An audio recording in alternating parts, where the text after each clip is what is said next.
Hey friends, it's me, the Ebony Otaku, the well-rounded nerd. I am living in this hoodie right now. Yeah, I know it's the middle of summer. Don't care. I'm inside. Actually, okay, full disclosure. I had to teach all day today. And so that it was basically a roll out of bed, brush teeth, drink smoothie, work. Didn't have time to dilly nor dally because I had a 4-hour class to teach. So she put the hoodie on. This is my shirt. It was easy. And yeah. And plus the braids are coming down tonight. Yes, I filmed 2 videos in one day. You're allowed. So just easiness. Because after I take my braids down, I've got to like comb and wash the hair.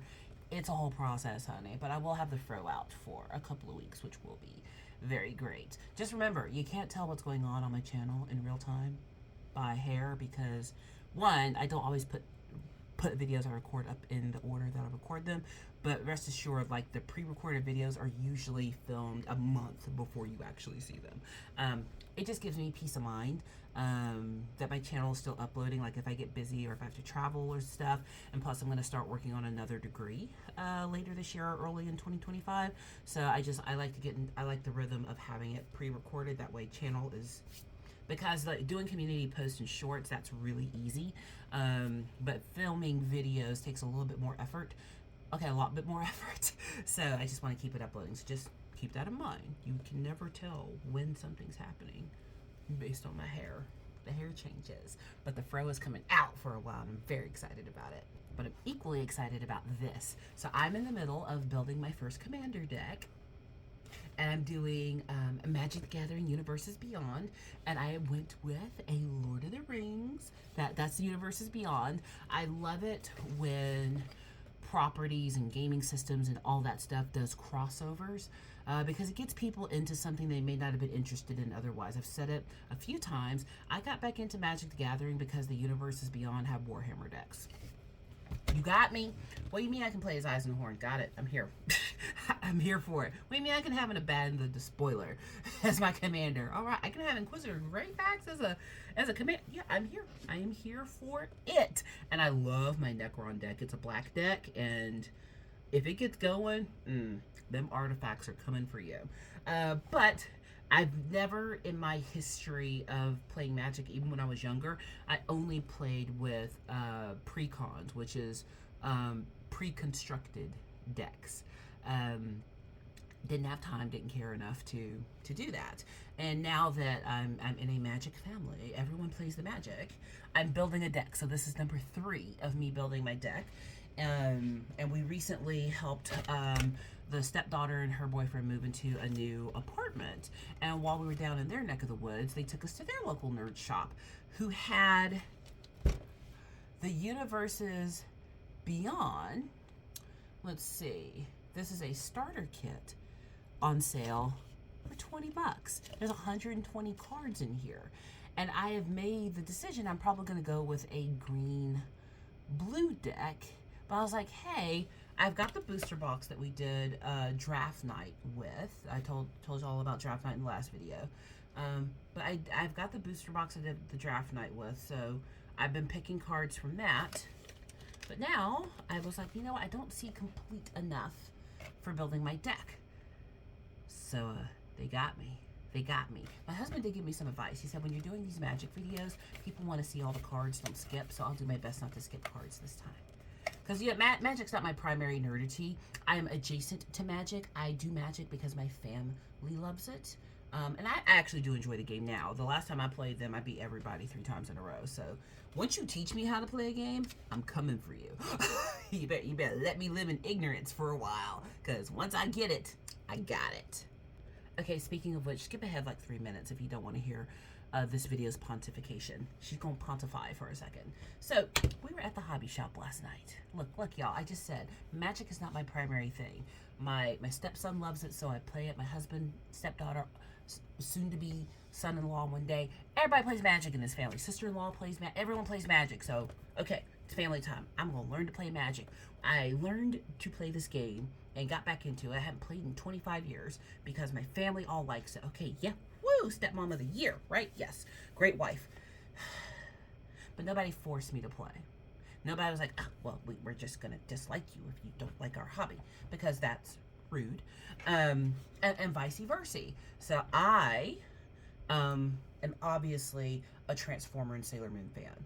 And I don't know which fandom has a grip on me more. Probably Sailor Moon, to be honest, because I don't know, just, Naoko Takeuchi, our patron saint, she's doing the Lord's work with Sailor Moon. But no one in my house cares anything about Sailor Moon the way that I do. And yet there's Sailor Moon all over this house. There are plushies and little toys. They're everywhere. All right, but I'm not going to force anyone to sit down and watch Sailor Moon or Sailor Moon Crystal with me if it's not their bag. You know, my husband and I have a lot in common. We are lucky that of our nerdity, about 80% of it crosses over. But we don't force each other into one another's hobbies either. I'm not ever make him sit down and watch Sailor Moon. I don't think he would if I asked him to, but I know it's not his bag. And there's some show that he likes. I don't know, Western Guns, something like that. I'm not. See, I'm never going to sit down and watch that with him. It's all you, dear. It's all you. I say that to say this. In the nerd life, in the nerd love, because I'm very pro nerd love. I'm pro nerd love. When you're finding your nerdy match, it's okay if you don't have 100% of your hobbies in common. You can respect a person's hobbies and respect that somebody doesn't do your hobby without trying to drag people kicking and screaming into what you love. Why do I say this? Why am I saying this? So, especially because a lot of times the magic crowd can be that kind of nerd where it's like, oh God, you got something wrong. Destroy, throw rocks at them, tomatoes. And last night it was a toe adjacent. Luckily, it was for the 40K people, and not the 30K people, but some Warhammer 40Kers. The husband in this relationship is really into Warhammer, which is fine. Everyone has hobbies. And my husband and I were we were doing the brush and banter thing. So a friend of ours was at the table with us. We're all painting our models like, ooh, that's all great. I was working on my Titan. My husband's working on his Orc kill team. Friend was working on Giants. Just having a good time here. Do you need snips? Do you need a paintbrush? It was a good time. And then there's a couple at the table next to us, and they were painting fantasy Warhammer and 40K. We got to talking as one does. You know how there are some nerds that's just like, oh, you're that kind of geek. You're a mean geek. Hey, I'm sure his mother loves him very much, but he put out an aura that did not make people want to hang out with him, even though he was trying. Bless his heart. I'm an extrovert. I can adopt anyone. Doesn't matter to me. I'm a corporate trainer. I meet new personalities all the time. Doesn't bother me. But here's where me and my husband kind of felt for Mrs. Warhammer Nerd. He made known to the people, I don't know why, because I guess he was looking how me and my husband were both into the same thing. And I was like, wow, that's so great that y'all do this together. I was like, well, I was into the lore first, long before I got into the game, and he was into the game long before he, did any lore. I gave him Eisenhorn to read, and he reads the Orc books. I was like, but we have a lot of our nerdity in common. He's like, yeah, I told my wife when we got married, that she has to like one of my hobbies. I beg your finest pardon? Has to? It's like, yeah, that I really enjoy Warhammer. I'll sit down and watch a television show with her, that she likes. So I'll do her hobbies. But I told her she has to do this, or our marriage isn't going to work.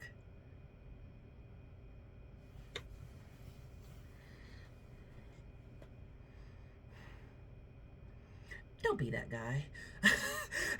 I do Taekwondo. I do martial arts. It is not for my husband. My husband likes to do woodworking and build boats.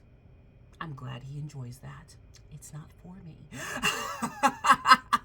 You don't have to do everything together and have it in common. When I'm off doing Taekwondo, he's out with the guy. I mean, but for him, going out with the guys is literally going to somebody's shed and building something. That's what they do. The look on his wife's face. Like, yeah, we're both on our second marriage, and first one didn't work because she didn't like my hobbies. Are you sure it was her hobbies she didn't like? I didn't say that, but I thought it. Hobbies are fun, but you can't force people into them, you know. And probably next week I'm going to try to play a game of Aeronautica with her. I have enough planes now to have 2 people play, so I'm gonna let her play my Necrons and I'll play my Eldar. That, you know, so she has a point advantage. But she's not into these games or anything. She's just doing it because her husband wants to. But he's one of those people that's just like, rah, must love what I love. Warhammer the greatest. Rah. Okay. Don't be that guy. Please don't. Everyone's not gonna like 100% of the same things. Like, my office is pink. When I redo my husband's office in a few months, do you think I'm gonna paint his office pink? I mean, if you wanted me to, I would. It's 2024. You want a pink office, you can have one. But we don't force people into our hobbies. Like, even with Taekwondo, I've never ever like drug anyone to Taekwondo. Like, oh, you gotta come. I one time in my life drugged somebody to church, and I thoroughly regret doing that. And that was a lesson that I've learned. But you don't drag people into your hobbies. You present the information and say, hey, it's great. If you want to join me, please do. I'll make it nice for you. Part of the reason I got into Warhammer gaming and the way that I'm in now is we found really cool people to play the game with. The reason that I got back into Magic was because, at least within my family, I have found people that I enjoy playing the game with. So it's even gone beyond the game. It's all about just the time with people I love. And I chose to go further into it to enhance my time with people I love. But nobody dragged me into it. And I don't drag people into my hobbies either. Don't be that guy. I don't know why I felt the need to tell that story. Me and my husband, when we left that night, we were just like, they getting divorced. Like, this marriage ain't gonna last. Oh my God, we gotta rescue her. But don't be that guy. Make your hobbies fun. That way people will want to join you. You know. Ugh. But anyway, back to the cards. Sorry, she pontificate. Y'all, if you've come to this channel more than once, you should know by now that she talks. But these are Lord of the Rings Universes Beyond. So I know there's going to be some duplicates in here because that booster box had a lot of cards in it. But already off the top, there were cards on the front that I knew I didn't have. So I was like, huh, well maybe there are some more options in here. Oh God, the packs are wrapped. Okay, so what else in here? 2 little boxes, that's kind of great. Every box comes with an instruction manual, and I appreciate that, Magic the Gathering people. I really do. There are things I'm getting used to, like recognizing that a card has haste on it, so I could have used it immediately, and or what trample means, all that kind of stuff, and then how to stack cards. You know, dog meat pops off, and I can add 900 cards to his powers. So all of a sudden, I've done something great. How do you get these out? It's 2 pieces of plastic. Still can't throw anything back there, dog. Just sleep. Oh my God, cards fell out. Those legendary creatures were not wrapped in the packs. See the top of my head? Yes. Yeah. Here we go. Okay. Let's take a look. All right. So they're shinies too, so I really need to get these sleeved immediately. So here's a legendary creature, a human elf noble. So what is this? The child of Arwen and Aragorn. Vigilant. Whenever Aragorn and Arwen wed, oh, that's exactly what this is.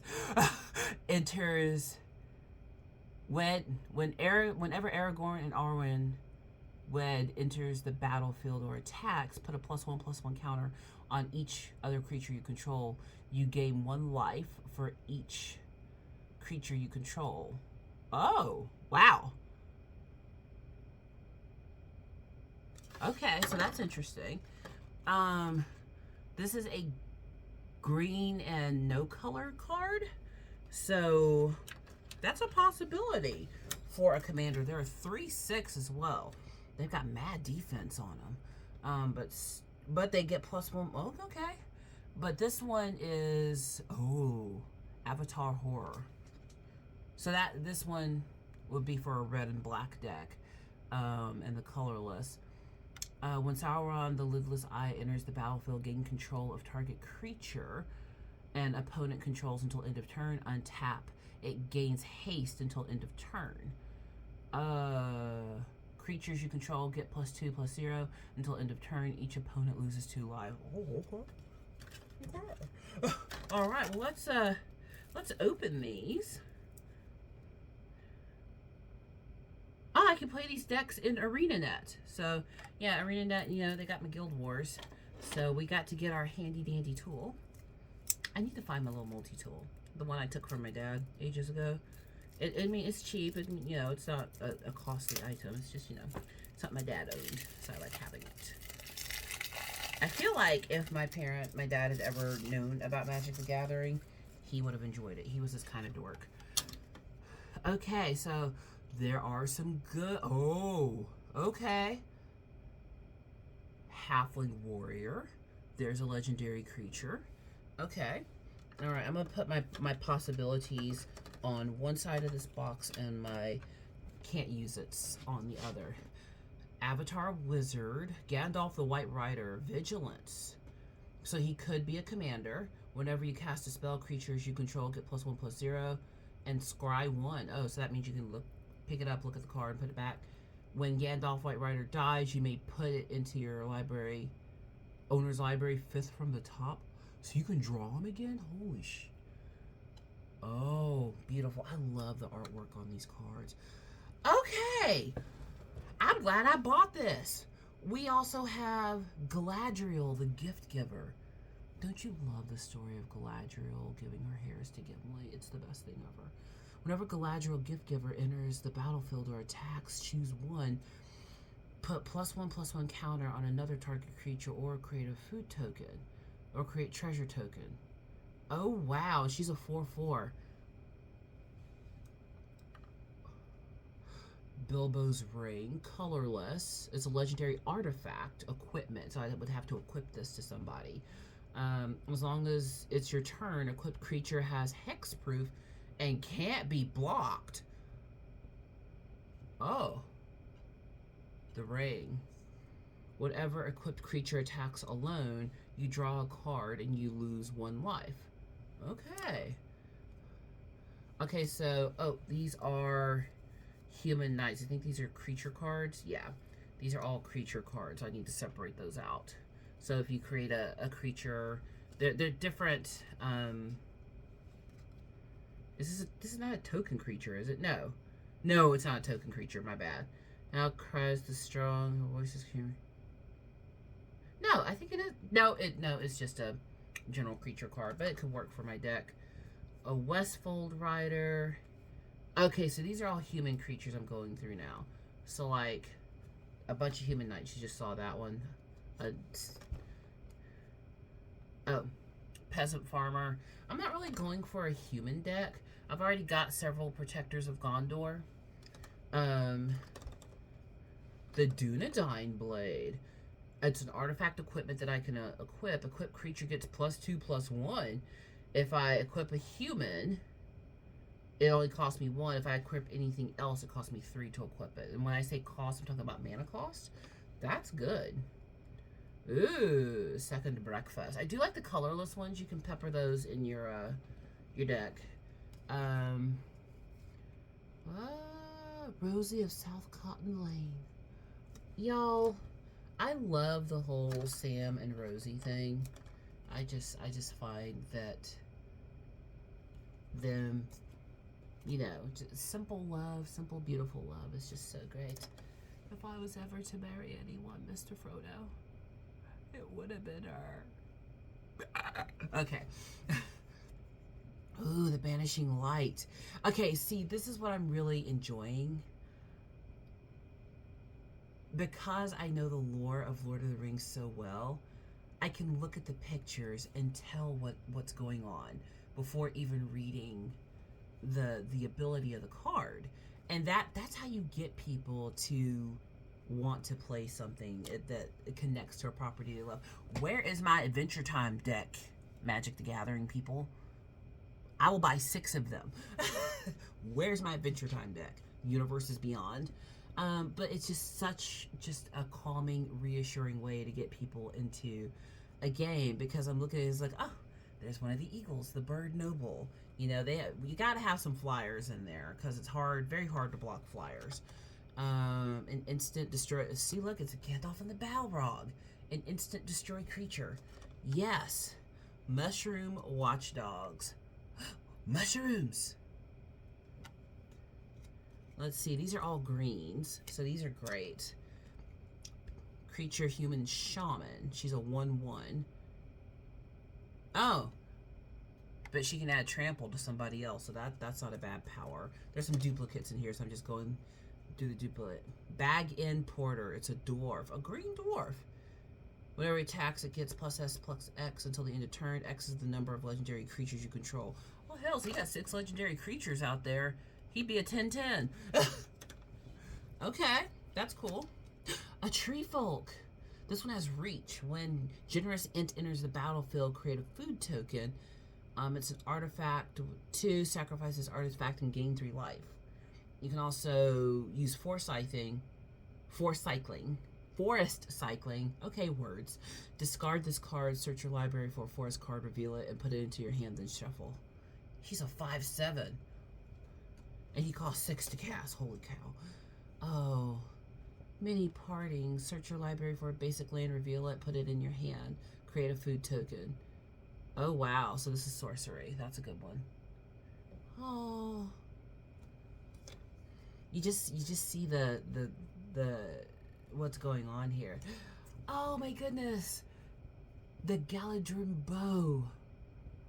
When it enters the battlefield, its equipment you can attach. Equipped creature gets +1/+2. Oh, come on. Mariatic Brandybuck and Peregrine Took. I might have known. Okay, I watched it more than once. Read it more than once, too. All I did was read as a kid. I was so into books. I wish I was as into reading as I used to be. I like a book on tape more than a novel. Warhammer, I still want to read for the most part. But I read so much for work that, you know, listening becomes easier. Oh, legendary creature, a halfling citizen. When one or more halflings you control attack a player, create a food token. And I can sacrifice that token to gain life. So I can do that with a Mariatic Brandybuck. And here's Peregrine Took. He's a legendary creature as well. Of course he is. If one or more tokens would be created under your control, those tokens plus an additional food token are created instead. It's an artifact. Okay. Peregrine Took. I love it. Ah! Stew the conies. Let's show you how to treat a brace of conies. It's an instant. Target creature you control deals damage equal to its power to target creature you don't control. Create a food token. Lots of tokens can be created. It's Sam after Gollum. That's no way to eat a brace of conies. Human peasant innkeeper. Creates another food token. He's fun.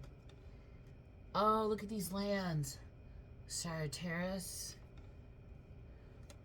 Oh, here's another one. The Grey Pelt Refuge. These aren't basic. These lands do stuff. Basic land, basic land, basic land, basic land, basic lands, and food tokens. So let's look at the other half now and see if there's anything in here that I might want. So I'm going for a green-blue deck. So all of those could be used in green and blue. Let's look at these. Cut away from yourself, children. Don't lose fingers. Alright. Oh, I got another Arena Net coupon, so that's kind of cool. Throw this away under the desk. These are for my husband. I just have to give him these cards. Ballistic Boulder Token Artifact Creature Construct Flying. Look at that! I'm going to set this to the side to give to my husband. And there's also an Orc Army 0/0. Oh, these are tokens. That one's a token. I just have to give them to him to put in his deck. Now, these might not be... Okay, these are all red and black, which I'm not building. So I'm not going to go through all of them, but we're going to look at a couple. Whoa! So, Halfling Horror, which is Gollum. Whenever Gollum, scheming guy, attacks, look at the top 2 cards of your library, put them back in any order, then choose land or non-land. An opponent guesses whether the top card of your library is chosen kind. Reveal the card. If they guess right, remove Golem from combat. Otherwise, draw a card and Golem can't be blocked this turn. That's kind of cool. I'm still doing green-blue. And then this other one, this is a Wraith Noble, one of the 10 kings of nine rings were gifted to the race of men, whom above all else desire power. So this is not the Witch King of Agmar, it's another one of them. He gets a castle. Minas Morgul, which is why I really love the Lord of the Rings deck. I know Lord of the Rings better than I know Warhammer lore. Don't know why it happened that way, just did, but I really know Lord of the Rings lore. Whenever Witch King, a bringer of ruin, attacks defending player, sacrifice a creature with the least power among the creatures they control. Whoa. And he has flying. And he's a beefy boy. He swings for 5. He's only got a defense at 3. He takes 6 to cast. Holy cow. Oh, the Fires of Mountain Doom. Legendary enchantment. See. I'm going to have to let the sun look through the red blacks. There's a Balrog with trample. He's a 7/7. What does he take to bring out? 5. Holy cow. Oh, the Easterling Warriors. Yeah. These are fun. That would be a fun cosplay, wouldn't you? Everything can't be a cosplay. Okay, so these are all red-black. So these are creatures on the other side. Oh, wow. Nasty Ed. It's Grimoire. Is that Grimoire Wormtongue? It looks like a peasant. It's an instant. And it's an additional cost to cast a spell. Sacrifice a creature. Draw 2 cards. If the sacrificed creature was legendary, draw 3 cards instead. Oh, my God. Oh, a human as a legendary creature. Why does he look like a vampire? He's a human soldier. When Gothmog. Oh, he's Gothmog. Morgul Lieutenant enters the battlefield. Amass Orcs 1, put a +1/+1 counter on any army you control. It's also, if it's also an orc, if you don't control an army, create a 0/0 back orc. Oh my goodness. Got a Drake Beast here. He's kind of great. Am I showing enough cards? Oh, the Swarming of Moria. Oh, what a scene. I think, to me, in the movies, the Lord of the Rings movies, the scene that gets me the most is when Gandalf says that maybe a little more light, and they're in the mines, and you see the halls of Moria. Like, the closest, like, real-world counter to that I can think of would be the city of Petra. I would love to see Petra live and in person. Don't know if I'll ever make it to that part of the planet in my lifetime, but seeing things hewn out of rock. I'm American, so the First Nations peoples in North America and even in South America, they did a lot of building of cities out of stone and into caves and stuff. I've gotten to do a lot of cave tours growing up, which is really cool about living in the South. There's so many caves, and a lot of them are open for children to go take tours with their schools. And just seeing, how did they do that? Obviously, this is fantasy, but there are real-world equivalents to these things. You know, like, we still don't know how they built the pyramids. Any of them. Doesn't matter what part of the planet you're on. We don't know how they built the pyramids, the Mayan pyramids, the Aztec pyramids. We don't know how they built the ones in Egypt either. We have no idea. We can't duplicate that technology, you know. In one cave I went to as a kid, there was a big rock that looked, it was massive. Now, granted, I was like 10 when I went, so it may not have been as massive as I think. It was bigger than the adults. It looked like, from thinking about it, it had to be 20 feet high and 100 feet long. And it was called the Giant's Coffin because it looked like a hewn slab with a lid on it. Just amazing stuff. I mean, humans are quite remarkable if you just look. But I love the scenes. When they get to the Mines of Moria, that's probably my favorite parts of the movies. In the books, though, I think Tom Bombadil and that whole thing with him and Goldberry, that might be my favorite part of the first book. It's just so much. I can't pontificate on that for too long. Take a drink every time she says pontificate. The Oliphant. Yep. Of course it's a 6/4. He swings for 6. His defenses aren't great because, you know, one elf can hop on top of his head and kill him. Cast it into the fire! Does Frodo have wings? Oh, it's Gwai here too. That's very artistic. It's one of the eagles taking him away. The fires of Orthanc. So I can say these words.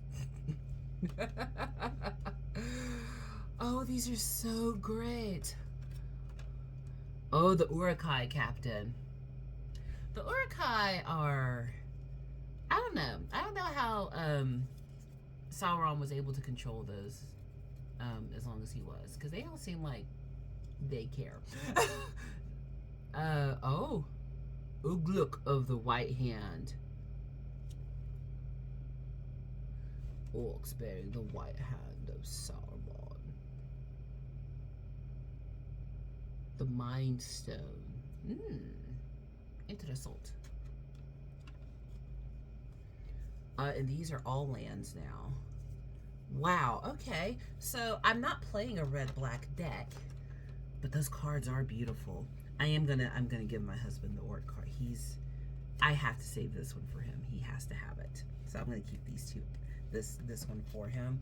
I don't know what I'm gonna do with it. It might end up being decoration. He might put it in a deck, but this is for now. This is how you share hobbies together and don't oppress one another. Like, I know he loves his orcs and his grots, and this is the kind of thing that he will find to be completely hilarious.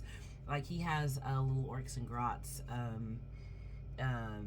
for Warhammer, where he got like some birthday party balloon candles, and he's got them like hanging on the balloons and stuff. Like, he just has so much fun with it. Like, this is how you celebrate other people's hobby. I will never do orcs and grots. They're not my thing. She loves her space marines. She loves her sisters. But that's okay. We don't all have to like the same thing. Like, I like video games, but we don't like the same kind of video games.